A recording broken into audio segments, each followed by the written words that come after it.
Hey, everybody. It's 4 o'clock. We've been waiting for 4 o'clock on this date, at this stage, for a long time. We have any nurses in the house? Are you a nurse? Come on over. Any nurses? Do you work with a nurse? Come on over. Do you hire nurses ever? Come on over. We have a big announcement regarding nursing. Is there anybody that wants to hear an announcement about nursing? I hope so.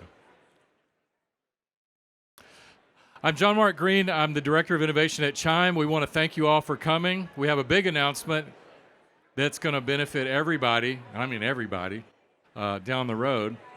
But I just want to say thank you for coming. We really are excited about being here. We're excited about sharing the news that we have. And I just wanted to give everybody a chance to come up and get a seat, get some good seats, okay?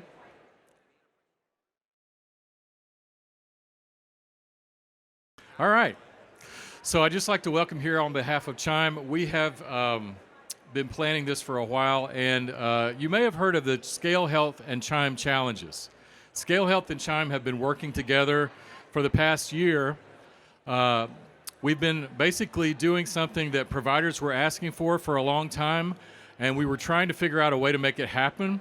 And because of the partnership that's developed between ScaleHealth and CHIME, we've been able to help provider organizations find solutions, save time, and save money, hopefully. The ScaleHealth challenges were, it was an interesting story. I'll let Chris tell the story. But the upshot is that a lot of providers wanted to work with startups in the healthcare space, but they didn't have time to do the vetting. They didn't have time to find companies that they felt comfortable with the level of innovation risk or non-risk that was out there. So as CHIME, we wanted to benefit our membership and find a way to help with that. And so that turned into a partnership with ScaleHealth. And with that, I want to bring Chris from ScaleHealth up here to explain and tell you the backstory, because it's been a ride. We did the first ScaleHealth Challenge debuted a year ago at ViVE. It was the Patient Engagement Challenge. And then we did the Workforce Challenge. And now we're going to do another one. And he's going to tell you more. Thanks, John Mark. All right, so I went in early this morning, and I put $5,000 cash somewhere in this room. I'm going to give you some hints on how to find it. You just got to know where to look, right? It's easy to find something in this room, right? If I give you the right clues, you should be able to uncover $5,000 if it's just laying around. My name's Chris Spearman. I'm the Chief Strategy Officer at ScaleHealth. We are a health tech innovation marketplace. We match emerging technologies like the ones here with established healthcare organizations looking to solve critical problems. We look for your pinch points, we look for your pain points, we listen to your clinicians, we listen to your population health, and we help to identify the places and spaces where innovation could jump you forward. We look at not only clinical outcomes, but bottom line impact. And we help to risk assess these companies to say, what is the best matchmaking we can find? Because that's really the critical part. This is not a best in class, let's go measure all these people against one another. It's all these systems are different, all the support structures are different, all the personalities and places are different. So in order to do innovation, you gotta understand all the players, the parts, and help stratify those so we can solve for real contextual problems. So somewhere in this room, there's $5,000 hidden. It's at the intersection where patients are listened to and understood with the problem they present. It's in the place where frontline workers, particularly nurses, are cared for and given all the tools they need to do their job well. It's at the place where they get to work at the top of their credentialing, not settling for tasks that are outside the bounds and scope of who they are and what they do. Somewhere in this space is that type of solution, and in that type of solution, there's a big bucket of money hiding for you to find. So if you want some other hints later, come see me. I'm glad to talk you through where those might be. The announcement we're making today is in partnership with CHIME. ScaleHealth is launching a Nursing Innovation Challenge. It's to look for, source, select, and assess the companies that are helping nurses work at the top of their skill level. And today we're bringing a couple of our folks who work in this frontline space to talk through what that might look like. What this is going to result in is a clearinghouse of all types of different technologies working in different swim lanes, how they support better clinical outcomes and bottom line improvement.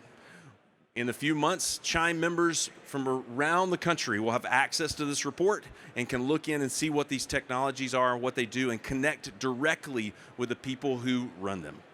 We want to make this process of doing innovation better, faster, more efficient. We're here to help. I want to bring up Kat from our team, and Terri, you guys come on up. I'm going to let you talk more about what we're going to do and the problem we're going to address. Thank you, Chris.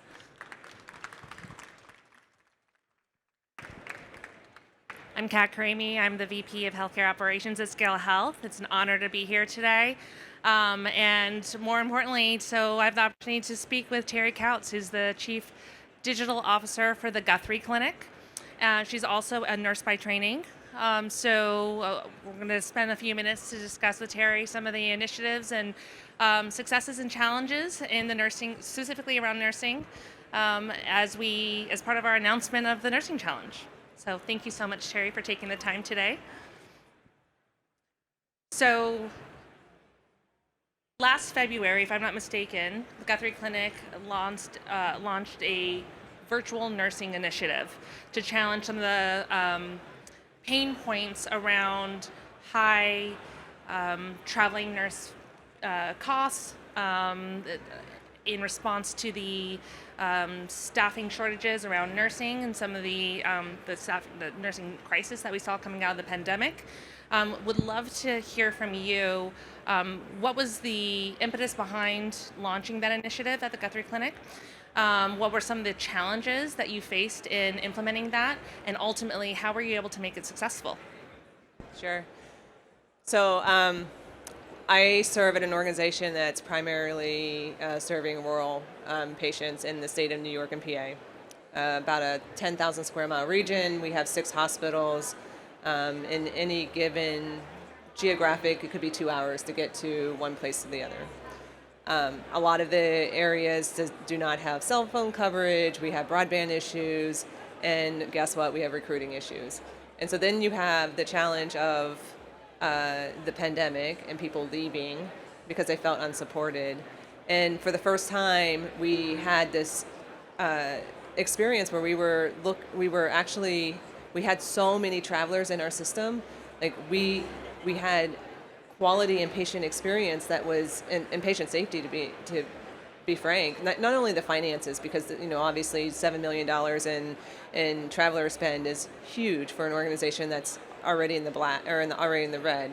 But then you have the patient experience and the quality outcomes that also will drive revenue loss because of not hitting your metrics to face as well. And then other people aspects of it too. So just not having patients covered. So we started.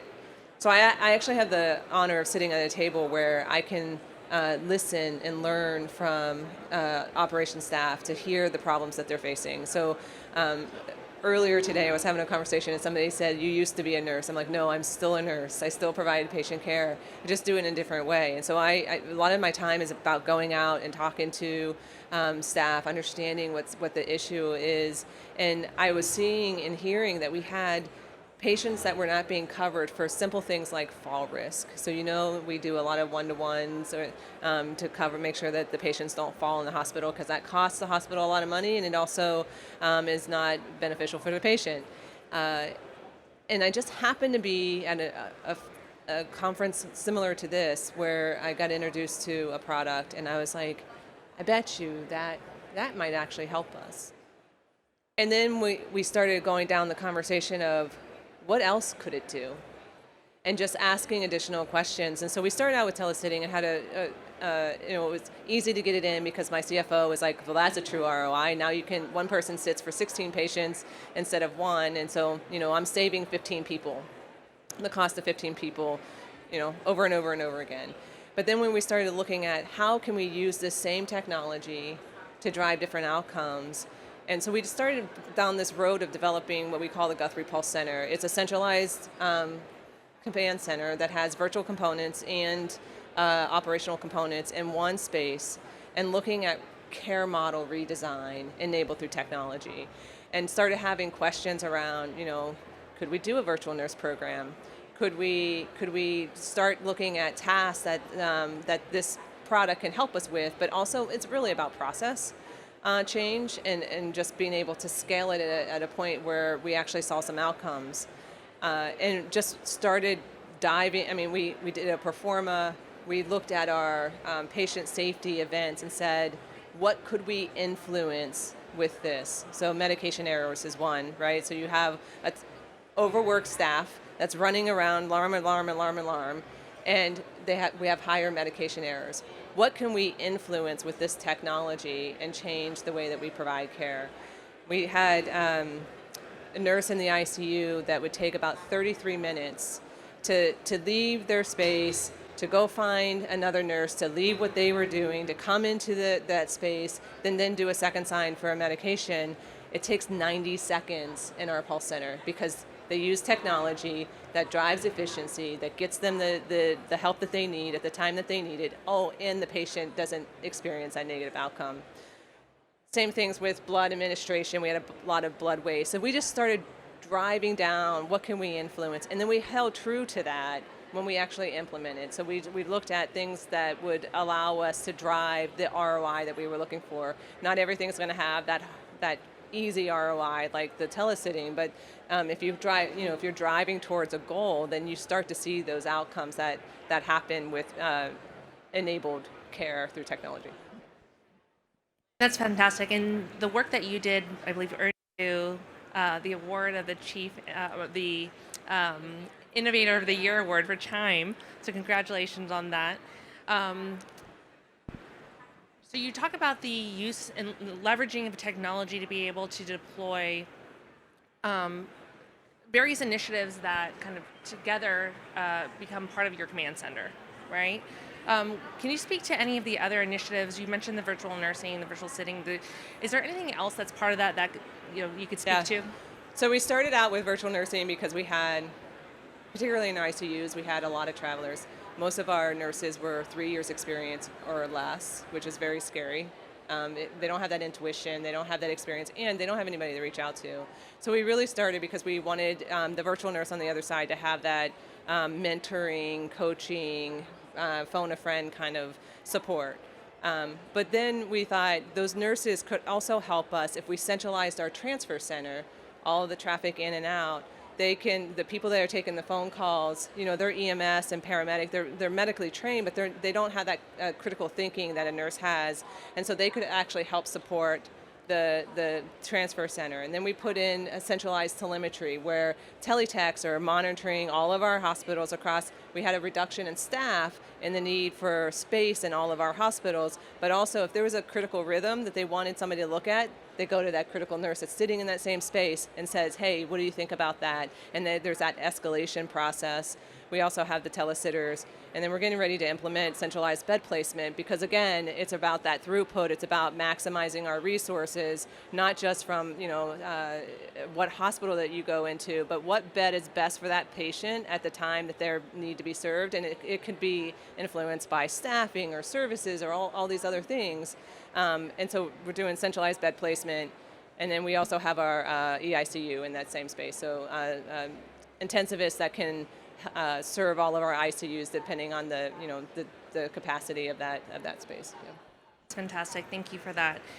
The two areas in the nursing challenge that we're focusing on are a couple things that you've touched on. So one is reducing the administrative burden for nurses so that they can spend more time providing value-add services, all right, and spend more time at the bedside and not necessarily requiring the 30 minutes it takes to go get someone to sign off as a second signer for a medication change. Similarly, if there are certain tasks like admission or discharge planning that can be done from a virtual nurse, so that the higher acuity patients get the attention of the bedside nurses. So those are some of the things that we're seeing kind of across the industry. On the other side of the equation is how can you use technology to enhance care delivery? And so some of the things that we've heard, and I think, and let me know if you're doing this at Guthrie, we've looked at fixed cameras in each of the rooms, right? So that you can basically do more with less. You mentioned with the fall monitoring, being able to leverage one staff member instead of 15 to be able to see your the entire unit.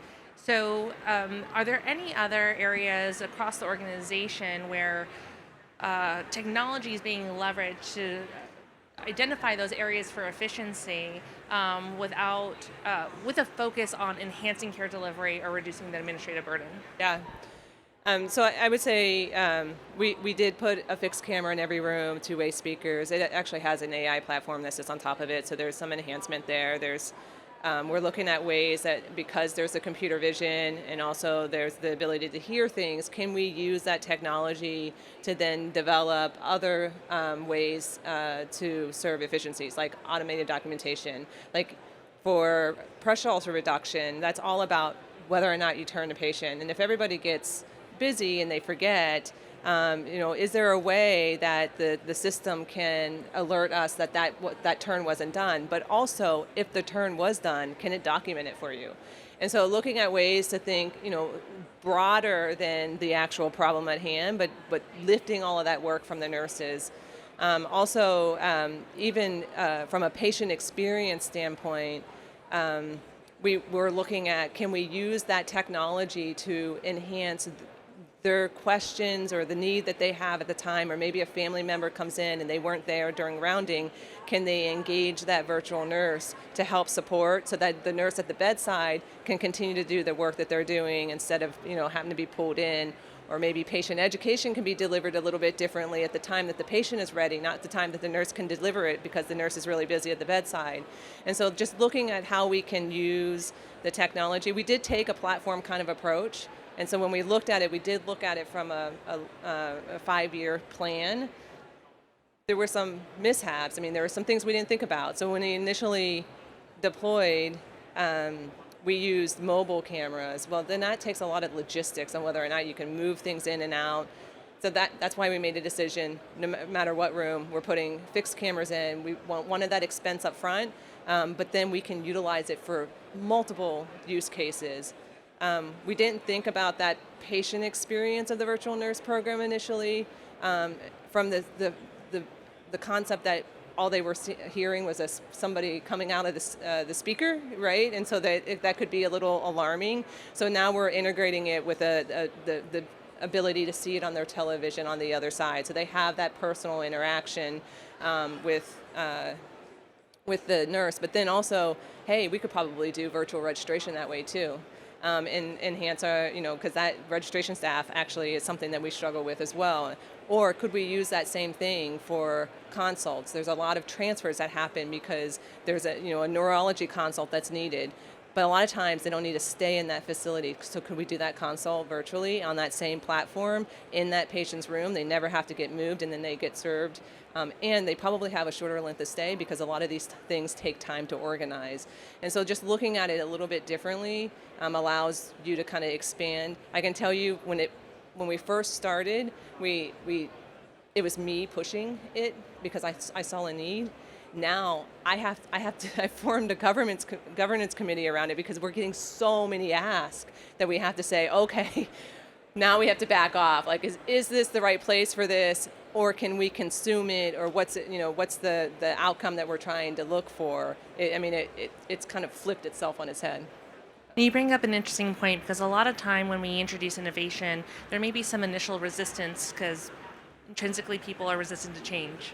And so it sounds like everyone's on board now, but as you were rolling it out, what were some of the challenges that you faced with your existing staff, and how did you overcome them? The cameras was a challenge. Nobody likes to be watched, and so they, understanding the why, the purpose, and how they were going to interact with that camera. So we made sure there was a lot of etiquette around it. That they helped design that etiquette. So there's a doorbell that rings when somebody turns on the cameras, almost as if you were knocking on a door, like if you were entering the door into a room. We actually brought in the nurses and had. And we used a lean management system, had the nurses help design the workflow, how they would interact, even what services they would influence. We went a little kind of slow at first and then ramped up once they saw the value because, once there's a win, it flies like, a rumor. I mean, it's and I can tell a little story about that. So we had a patient that came into one of our lower level hospitals, was in cardiac shock, was very, very sick. They knew they had to life flight him to our trauma hospital. They called the transfer center to organize that flight. The transfer center turned around to the virtual nurse, the critical care nurse, and said, "You have a really sick patient in the Corning ED. You might want to get in there and help that nurse." They chimed in to the room. They helped organize all the documentation, helped walk that nurse who wasn't prepared to take care of such a sick patient. They organized the intensivist to come in and support that hospitalist who also wasn't prepared to take care of that patient. They helped organize the bed at the Robert Packer Hospital to make sure that when that patient got there, they had a bed, and that patient walked out of the hospital 10 days later. It happened all in like 2 hours time frame. That would have taken hours beforehand, and that nurse felt supported. The documentation was done.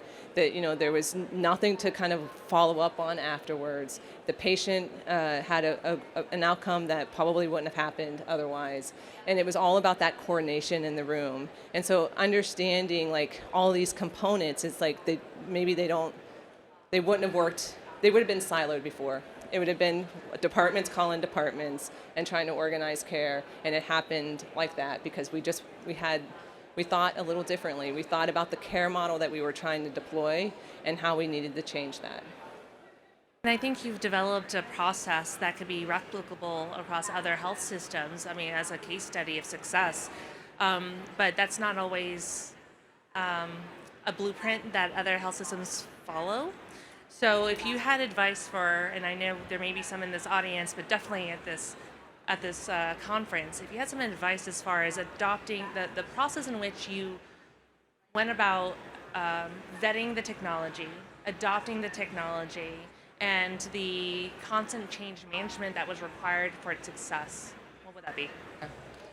So I would say start with the problem you're trying to solve, not the technology.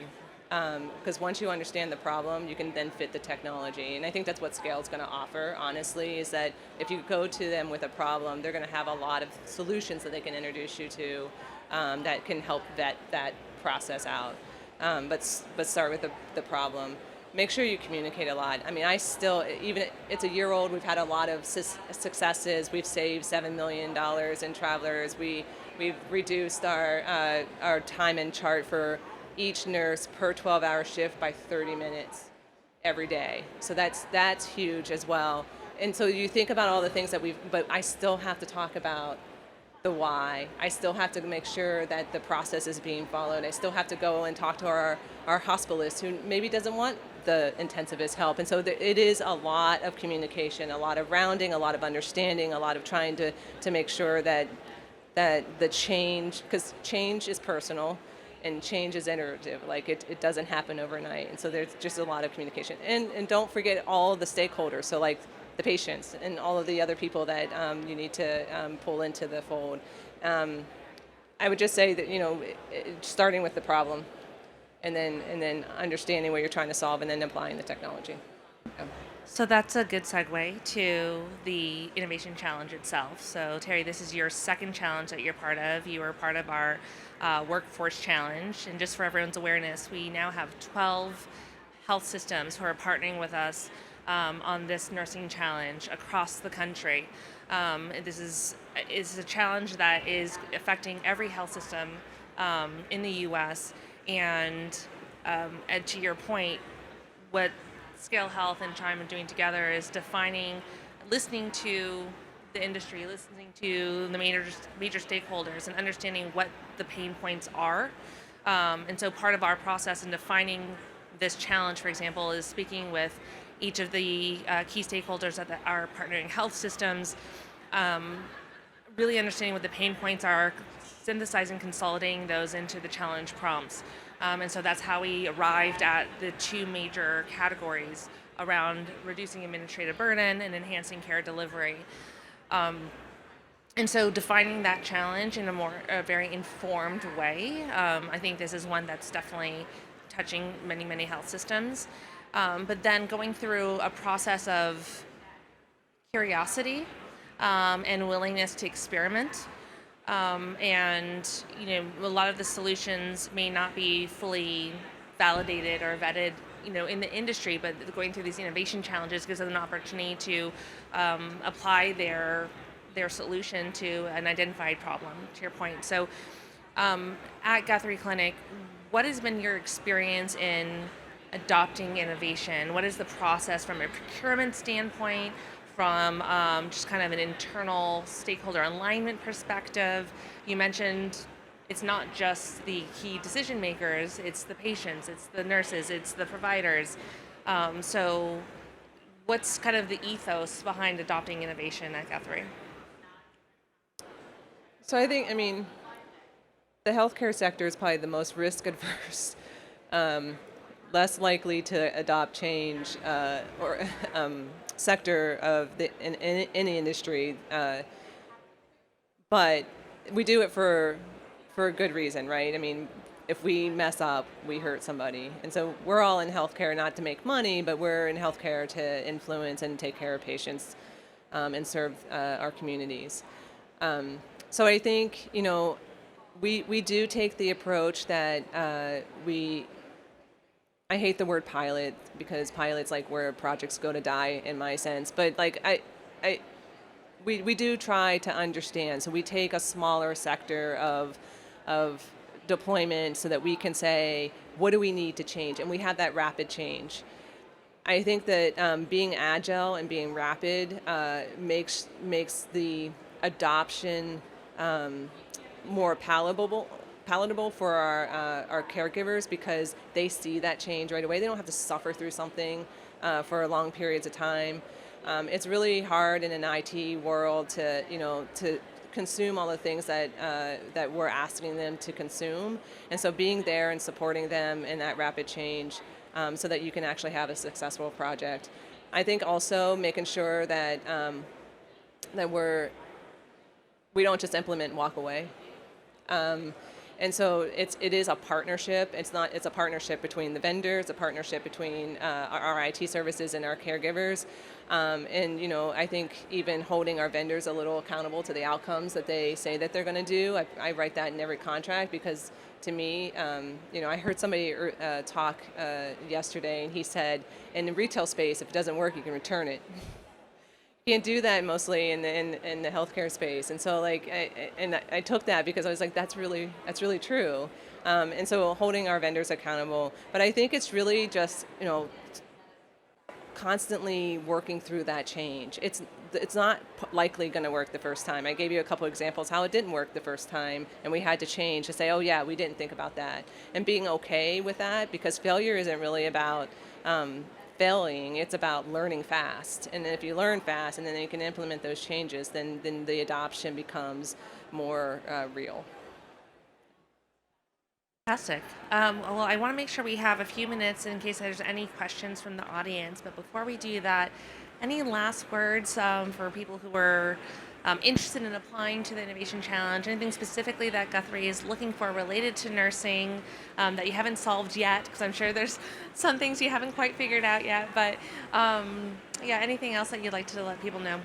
I think there's lots of things to solve for. The nurses for a long time has been the backbone of an organization that, just took more and more and more and more and more. And it took a pandemic and a shortage to actually call out that we need to support our nurses differently, which is a little sad, but also, the time is here, and I think if you're interested in joining the challenge, I think that they provide a lot of opportunity for you to see things that you might not have seen before.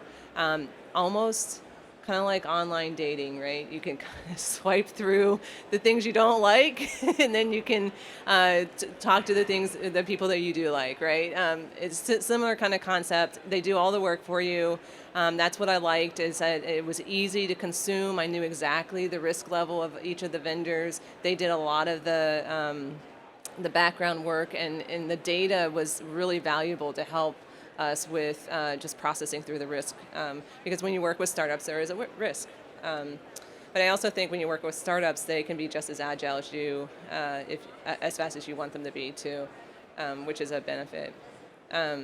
For us, I mean, we're still looking at efficiency gains and really trying to staff so that they can work at the top of their license, and really just providing joy back into the care. I mean, there's nobody wants to have that feeling of not being supported, and that's where we got to before we actually started to address it. Bringing the joy back to it. That's great. So just some quick thank you so much, Terri. Really appreciate your insights. Excited to have you as a participating health system again for the Nursing Challenge. Just some kind of logistical information about the challenge. So we are officially announcing it today, launching it next week, March 5th. Open submissions will be available for 1 month, and then we'll be reviewing all of the submissions. And the finalists will have an opportunity to present live at the CHIME Innovation Summit in Jacksonville, Florida, early May. So I suggest if any of you are interested in it, check out ScaleHealth.com. We'll have all the information there. You'll be able to go to the landing page specific for the CHIME Challenge.